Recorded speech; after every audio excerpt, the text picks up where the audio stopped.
Olá, estudantes! Vamos à nossa nona aula de matemática do Google Meet.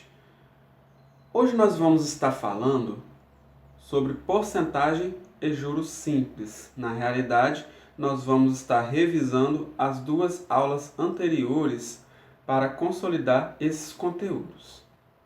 E antes de estar falando da nossa aula em si, eu vou estar mostrando para vocês a ementa da disciplina que todo trimestre a gente tem que estar passando para vocês. É uma forma de organização do currículo, porque aqui vocês podem acompanhar prazos de avaliações, vocês têm aí uma referência bibliográfica, vocês têm aí uma divisão dos conteúdos que vai colaborar aí para a organização dos seus estudos. Então vamos lá. Nós temos o primeiro conteúdo, que é a matemática do comércio. Aí nós trabalhamos juros e porcentagem, que inclusive é o conteúdo que nós estamos trabalhando naquele período. Depois a gente entra em geometria, onde eu tenho alguns conteúdos, congruência, semelhança, teorema de Tales e outros. E, por fim, o teorema de Pitágoras, juntamente com as relações métricas no triângulo retângulo. E isso está dividido em duas atividades interdisciplinares, que cada uma vale 5 pontos, uma prova por meio de formulário, igual a que a gente fez no trimestre passado, e as APNPs, ou atividades em salas, que se caso a gente retornar às aulas presenciais. E nós temos a recuperação trimestral, que vai ser durante o trimestre seguinte.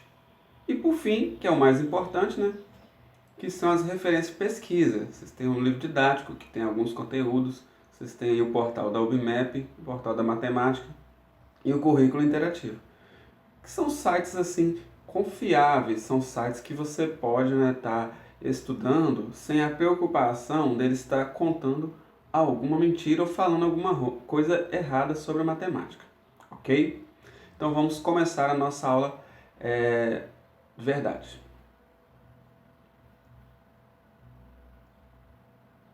Como eu já falei, é uma revisão, então nós temos aí uma retomada de conteúdos. Isso é até uma recomendação de uma portaria da CEDU, onde você tem aí que está fazendo retomada de conteúdos semanalmente com os alunos. Então, sempre eu vou estar aí revisando alguns conteúdos. E também, né, por causa da gestão que nossa escola tem do programa Jovem de Futuro. Vamos lá. O que nós vamos ver dessa aula? O objetivo dela é desenvolver o raciocínio lógico de vocês em relação à matemática financeira. E aí nós teremos porcentagem versus regra de 3 versus número decimal. Porque a gente estava vendo porcentagem na aula passada utilizando frações. E aí hoje, né, eu trouxe aqui alguns problemas onde a gente vai poder usar número decimal para resolver esse problema ou uma regra de 3 que talvez vocês já viram em anos anteriores.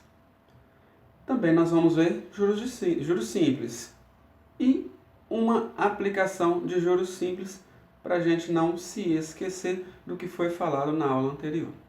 E no final, nós teremos um quiz, que são 5 perguntas, só que são perguntas rápidas, onde nós vamos estar perguntando e vocês vão responder rápido, né, para a gente ver que ponto vocês aprenderam do nosso conteúdo.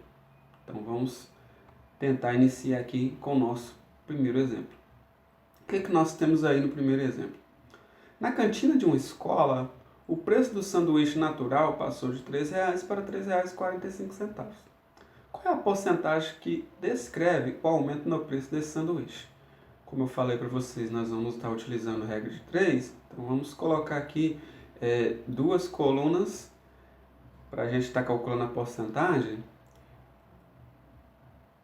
duas colunas das nossas grandezas. No caso aqui nós temos a grandeza valor, que está mexendo com dinheiro, e a grandeza porcentagem, pois vamos calcular a porcentagem. Nessa coluna valor, eu vou colocar R$3 e eu vou colocar não os 3,45, eu vou colocar os 45 centavos. Por quê? Porque como pergunta a porcentagem do aumento, e o aumento foi de 45 centavos, colocando 45 centavos a gente já chega diretamente à porcentagem que desejamos. Agora, R$3 corresponde a quantos por cento do total? 100% do total, porque é todo o dinheiro depois que teve o aumento.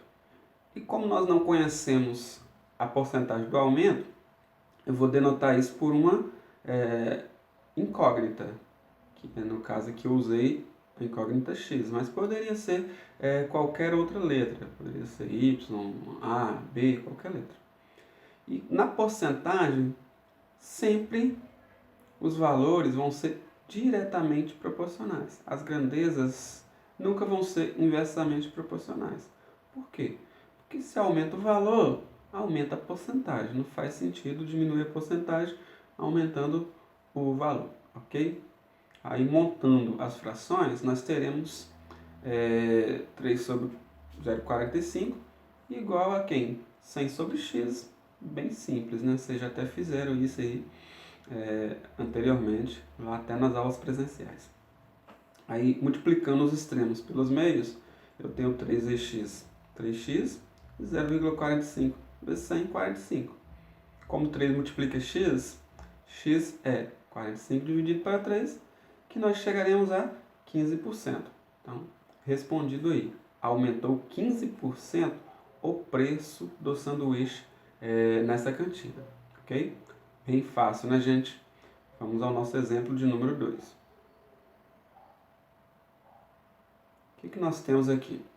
No período de um ano, a tarifa de ônibus em um determinado município sofreu 2 reajustes consecutivos. Muito importante essa palavra. Consecutivos é um após o outro. O primeiro foi de 5%, enquanto o segundo foi de 10%. Então, 2 aumentos aqui.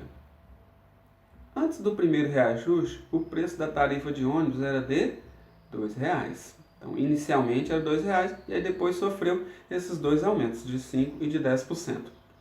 Para quanto foi a tarifa de ônibus nesse município após o segundo reajuste?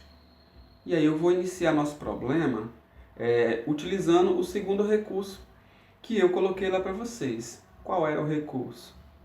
Primeiro foi a regra de 3, a gente já utilizou, e agora nós vamos ver os números decimais utilizados aí em resolução de problema de porcentagem. R$2 é o preço inicial. Então, 2 eu vou multiplicar por um número decimal, que a gente chama de taxa unitária, que já represente o valor depois do primeiro aumento. Eu poderia colocar aqui a representação de 5%. Aí eu acharia 5% do valor de R$2. Mas como eu já quero saber quanto foi o aumento, então a gente já vai escolher uma porcentagem que nos possibilite chegar a este valor. R$2 é o 100%. Ao aumentar 5%, então nós vamos para 105%. E 105% na forma decimal, basta pegar 105 e dividir para 100. E ao fazer isso, nós vamos chegar a 1,05.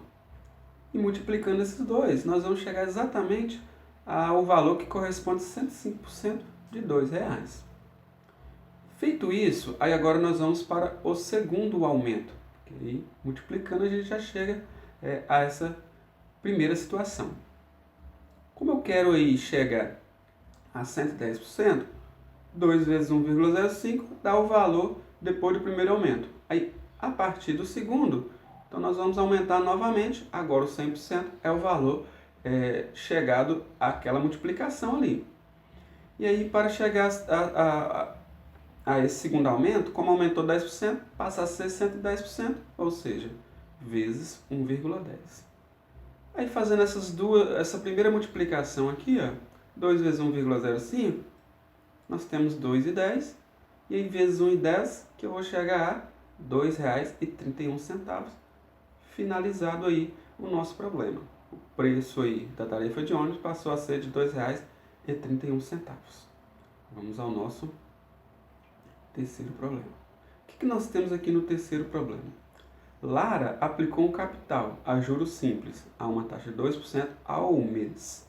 Ela planeja sacar todo o dinheiro dessa aplicação somente quando o total de juros gerados for igual ao capital aplicado.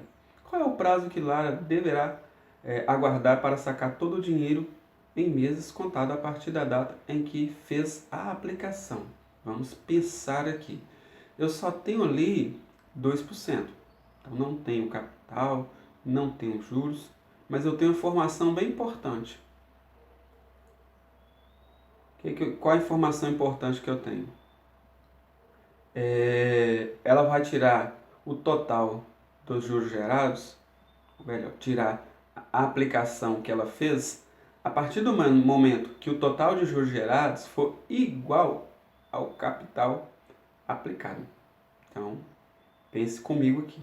Se eu tenho duas coisas iguais e eu não conheço, eu até poderia usar uma variável. Pode sim, gente. Se eu colocar ali y para os juros e y para o capital, está totalmente certo. Eu até prefiro usar as variáveis.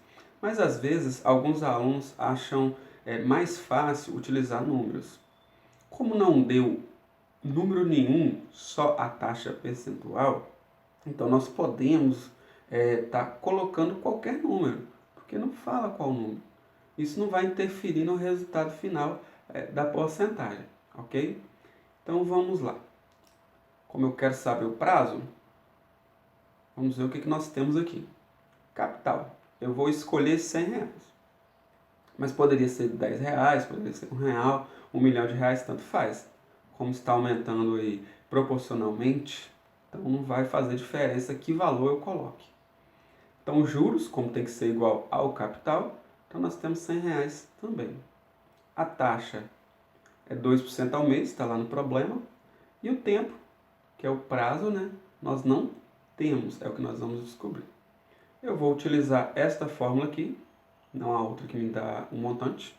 E aí vou substituindo. 100 né, igual a 100, que é o capital, vezes 2% vezes T. Multiplicando 100 vezes 2 dividir por 100, tanto faz, multiplicação ou divisão primeiro. 100 dividido para 100 dá 1, e 1 vezes 2, 2T. Como 2 multiplica T, T é igual a 100 dividido para 2, onde T vai ser igual a 50 meses.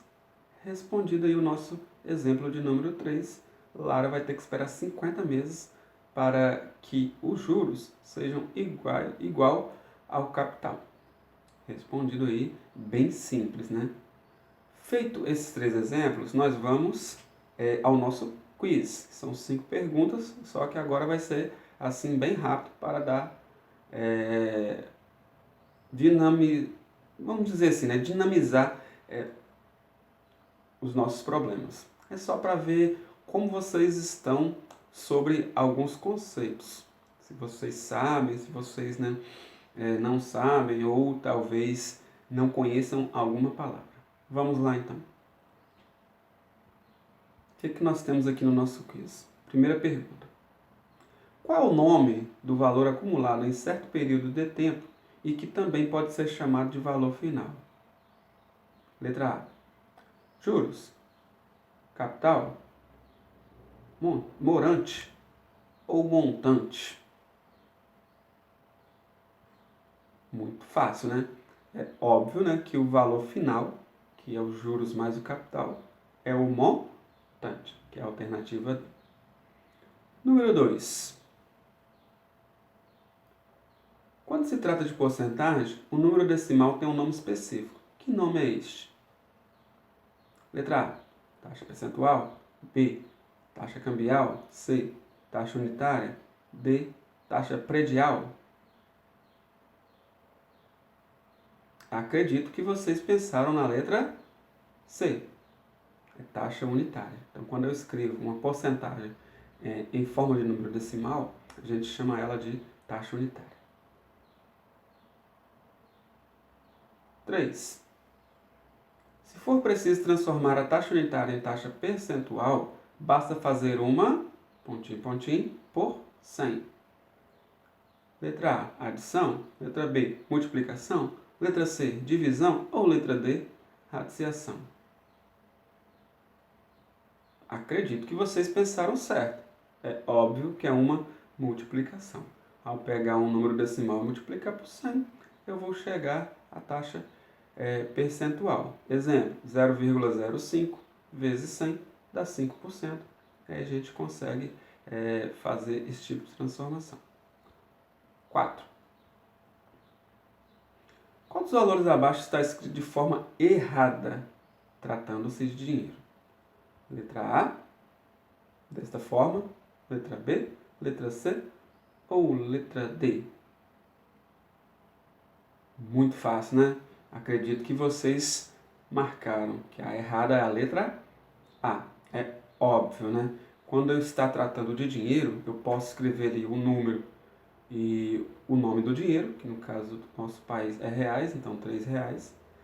A letra C, o R e o cifrão antes do número, nós podemos estar escrevendo dessa forma, que é a forma mais utilizada aí no comércio, então R$3. E por fim, né, você tem R$3 escrito por extenso. A letra A nunca pode acontecer. Colocar os R$3 antes do R cifrão. Não pode acontecer isso. Às vezes, né, eu vejo aí em alguns comércios algumas pessoas escrevendo dessa forma. Está totalmente errado. Então, é bom que vocês tenham noção disso para futuramente vocês não fazerem esse tipo de erro. Ok? 5. Quantos anos representam 3 meses? Letra A, 1 ano. Letra B, meio ano, 0,5 ano. Letra C, 1/8 de ano. Letra D, 0,25 ano. Quanto será?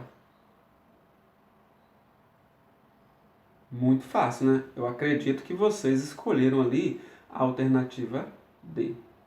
Por quê? Porque 3 meses é menos de 1 ano. Então, nós não teremos um ano completo. E 12 dividido para 4 dá 3. E 1, que é um inteiro, dividido para 4 dá 0,25, que é a alternativa correta. 1/8 não pode ser, porque vai dar 0,125. Meio ano, que é 0,5, não pode ser, porque meio ano são 6 meses. E 1 ano, impossível, porque 1 ano tem 12 meses, então a alternativa D é a alternativa correta. Ok? Para finalizar, né, eu gostaria de agradecer a todos pela participação e tem sido bem assim interessante essas aulas do Google Meet, porque os alunos perguntam, os alunos participam, então existe essa interação entre professor e aluno. E eu espero que cada vez mais tenham mais alunos e alunos perguntando também. Essa, como vocês sabem, é a nossa versão gravada. Essa versão ela serve tanto para fazer revisão dos conteúdos, quanto também para aqueles alunos que não tiveram a oportunidade de estar assistindo essa aula. Ok? Mais uma vez, muito obrigado. Tchau, tchau. E até a nossa próxima aula do Google Meet.